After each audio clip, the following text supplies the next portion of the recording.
Krista, I'm an addict. I'm Gracie, and I'm not. So it's been a few months since we've posted anything like the podcast. We've been just sharing some posts about different things that have happened, but it's been a long 5 months, and we've both been through a bunch of stuff. So mainly it revolves around just the people that you surround yourself with, and today we're going to kind of talk about how that can have either a negative impact on your life or a positive impact on your life. First, though, in the last 5 months, I think the biggest thing that's happened to you that you haven't shared on here yet is you got a new pet. I got a pig. Impulsively got a pig. So a few years ago, before I got clean, I was in a really unhealthy relationship. I was unhealthy. The other person was unhealthy. But it was like I had like an epiphany or something that made me realize that I needed to get out of the situation I was in. I had got in the truck and drove around, literally like drove out of almost a full tank of gas. And so I got back. They became very angry with me when they realized that the gas was gone. So like through my addiction, I carried around. Do you remember the succulent that I carried around everywhere with me? Yes. So I like carried this potted plant around with me everywhere. Like looking back, it's pretty embarrassing. Like I had become attached to like an inanimate object. I had a backpack on, carried the pot around, everywhere. So anyway, I get back, they get in the truck, and I had left some of my stuff in the truck, and he picks up the potted plant, and he's in the car looking at me, and I was like, don't you dare. And he chucked it out the window, right? Mm-hmm. And my pot broke, and like I saw this succulent go into little pieces, and I was so offended. Oh no, that's where I draw the line. Like literally, that was where I drew the line. So that was a moment of clarity. Yeah, moment of clarity, a little bit. I was super dope sick, so I decided I was gonna walk out to my mom's house. Mind you, that's like pretty far out, 10 to 15 miles away. So, and I'm dope sick. So I start walking. I knew in the back of my mind that it was time to get help. You know what I mean? Like I was just like acting really dramatic, but it was like my cry for help, I guess. And then I get more dramatic as the story goes on. So I start walking down 2nd Street, which is one of the main streets, looking crazy. And I get to about Walgreens, and I realize, I'm too dope sick to be walking this far.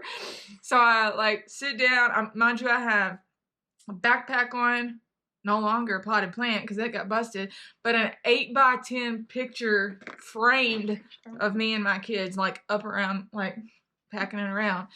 So this FedEx driver comes by, and I'm like, hey, can you call the cops on me? And this lady looks at me like, what? She said, what? And I said, can you call the police on me? I need some help. So I sit there for like 10 minutes, and the police pull up, and it's 2 cops, and they get out. And as soon as like they're walking towards me, I'm like, what have I done? Like, what have I done? So they walk up to me, and like the picture that I had was like when I was healthy. I just got out of rehab. I was with the kids and stuff. And the cop's like, how can I help you? I'm like, I'm like, I don't know. I don't know. I need help. And he's like, well, what kind of help do you need? And I didn't want to be like, I'm high. But right. I was literally like crying for help. I was so desperate at this time. So anyway, I'm just like, look, I don't have a phone because I was like twacked out and paranoid of everything. So the cops call my parents, like, in comes my mom, dad, grandpa, and in my head, like, you know how they always say like, people know they're acting crazy when they're, like, I knew it, but I, like, couldn't stop myself. Like, I knew I was acting, like, crazy. So they pull up, and my mom, at the time, I hadn't seen my mom and dad for, like, probably 2 weeks. Mm-hmm. They're like, what do you need? I'm like, I need to go to a hospital, like, now. And so the cops go on their way. I can't believe I didn't go to jail. So my mom and them wanted to stop somewhere, but I was in such a psychosis in the time that, like, I thought they were trying to kill me too. Everybody was out to kill you. Yeah. So they I was like, do not stop nowhere. I want to go straight to the hospital. So they take me to the ER. My mom walks me in, and like I remember the person working was like someone that had known us like my entire life. And that's the hard thing about being in a small town. Like when you're in that state of mind, like I was scared to like seek any kind of help because like I knew I looked just insane and didn't want to reveal what was really going on, really. So I remember when I was checking in, I was looking at him and I was like, yeah, I think my mom's trying to kill me. And so needless to say, I go up, like I had like, was battling suicide at the time. If I really was gonna follow through with suicide or if I was just like, I mean, having thoughts, I don't know. But they sent me on up and they put me in a like a paper suit and I was like sitting in the bed like thinking, Jesus, these events have transpired into not a good situation. I'm sitting in and I look out this like these glass doors and there's like someone sitting watching me because I'm suicidal. I mean, it was like awful. And the reason I was like, all this had happened is when I look back, like I was in an unhealthy situation around people that, I mean, I was the problem, but like, It was the cherry on top. I mean, being it around just was unhealthy like, people. yeah, I couldn't tell the difference between reality and what was in my head. So I ended up going to a crisis center after that, because I was in a crisis. So, that same person came back into my life recently, and I thought we both had been doing some healing or whatever, and I felt like I was revisiting a lot of those times, and I could feel it in my body. Like every time I would go around them, the he told me that I was like being fake and being a con because who I portray is not what I was going through. And really, it was like I was fighting my past and my future is what was going on. I know that you felt a lot of what I was going through in that time recently. And this has been over like the last 5 months is your past is going to come revisit you to see. And I feel like it's just a part of the journey. Like, how are you going to handle it when it comes back? Mm-hmm. And I had done so much inner work on myself that when it revisited me, like, I try to be an optimist and like see the good in everybody and think things are going to just be great. But sometimes no matter how much you care about a person, how much you love them, like you got to let them be where they are. And what kind of effect did that have on you? I'd say when that first began, you kind of distance yourself, and we talked about this yesterday, but I think you kind of distance yourself because you didn't want to hear what I had to say about the situation more so than it was you distancing yourself from me. It was it worried me because he was a person that was a part of your past. So for him to like show back up again and make his way back into your life, it was scary because even though you guys were both sick prior, he brought you down a lot, and you had to heal so much from everything he'd done to you. So it was hard there was always that thought in the back of my mind of what is this actually going to turn into? What are the intentions? Where is this going to go? So then once you started to distance yourself, it did worry me, but I think you were battling also because the thoughts that were put into your head recently, you didn't even want to get on here and do this. I mean, it was hard. I think that was hard for you as well. Yeah. So, I was told that I was doing this stuff for my ego and, what I portrayed on here was not really who I was. And so that was in the back of my head. Like I wasn't posting on here. I wasn't like genuinely, I feel like, I'm only doing this to help other people because I know when I felt the way that I felt in this, like in the story that I just told, like I felt very alone. I was isolated, even though I was around like a ton of people. And I had a job, but it was like y'all had to distance yourself from me because I was so unhealthy. So I remember like being in those situations and scrolling through different things. And like that's really what kept me alive was like every now and then like I would come up on like a story or a video of somebody like telling these same kind of stories, and I mean, it kept me alive. So that was the underlying, and why I'm even having to like explain myself or like I know who I am and what I stay true to, and I tell some pretty like vulnerable, embarrassing stories. Like if that's the kind of attention that I'm seeking for Right. ego, like it's not. I don't know. So that was in my head. I was battling that. Like, am I doing it for the wrong reasons?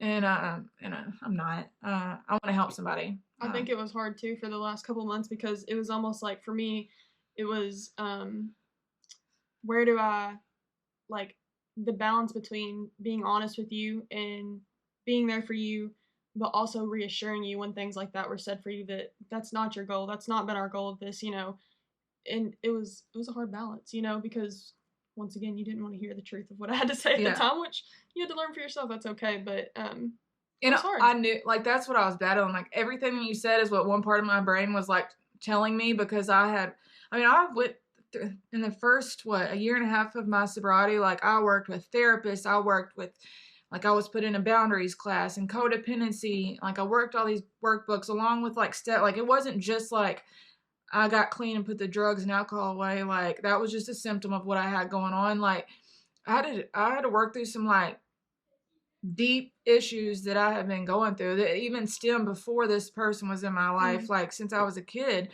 And to have to revisit that was real hard. But like the good thing is because I had done so much healing, I knew how to like set boundaries because I'd been taught that stuff. Identifying the things that I knew were triggering for me and all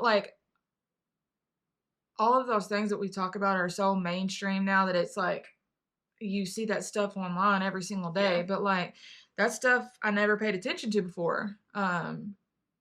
So when it was almost like you can predict what a person's gonna do, yeah.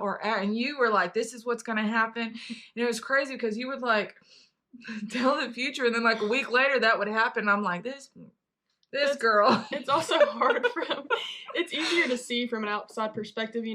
I could feel the tension. This is honestly how it started. You started talking again, kind of, just conversation, nothing big, and then I could feel you slowly start like you started calling me less or whatever, and I even like you didn't even have to tell me what was going on, and I knew because I could just feel it in you that you were distancing yourself because of that. And those are the like that for a family member, like those are the things that even if it's not drug and alcohol related, like those behaviors are the things you got to call your people out on. Yeah, and I will say too, it's hard because not even necessarily to call you out on it, but it's hard to go back through those things because those were things in your addiction that were so triggering to us. You know, and I think there were times, with your family through this situation that it was hard. There was like a pull between your family in that situation too, and I think at times I had to tell you like it's almost like that's triggering for us, to see you fall back into hanging around him or whoever. It's hard because that was such a big part of what brought you down in your addiction. And I feel like the actions of this person was like it was all perfect. Like it was like everything was like exactly what I wanted to happen, but like in the back of my mind, I knew that like I couldn't let my guard down.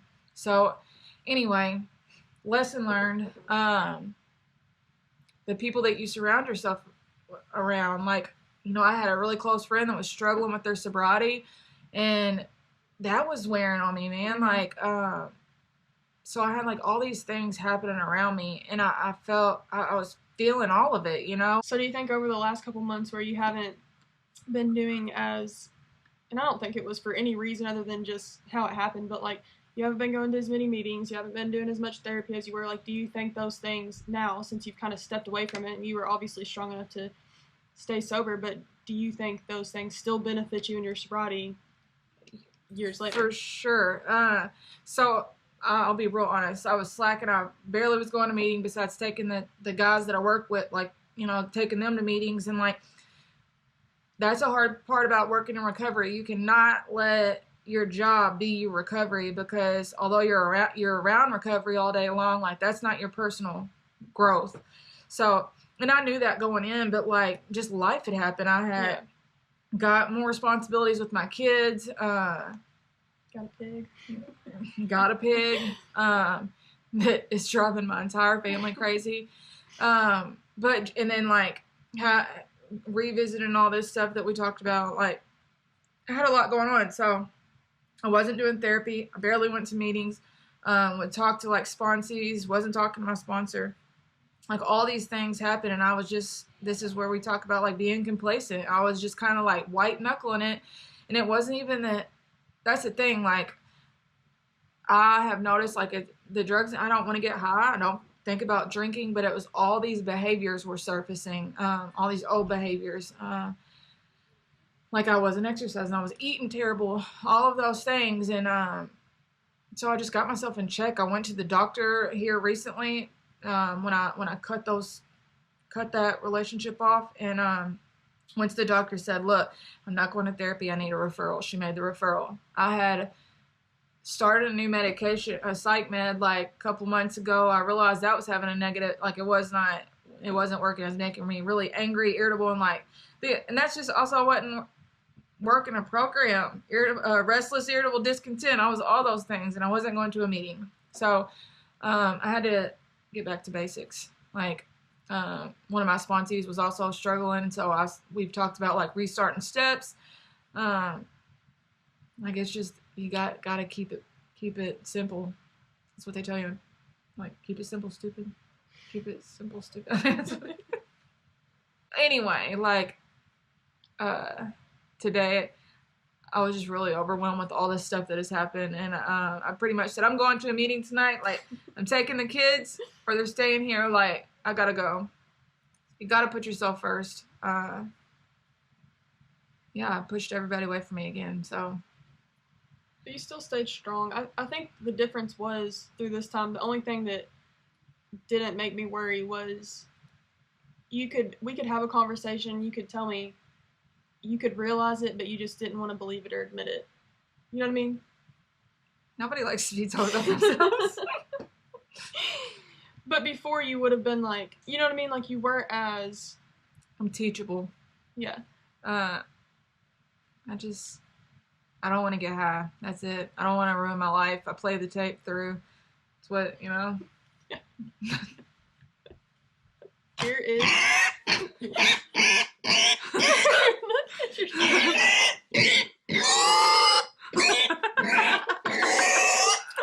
If you're struggling or need to reach out, don't hesitate, because we're here to support you. You are loved. You are worthy. Keep coming back. Keep coming back.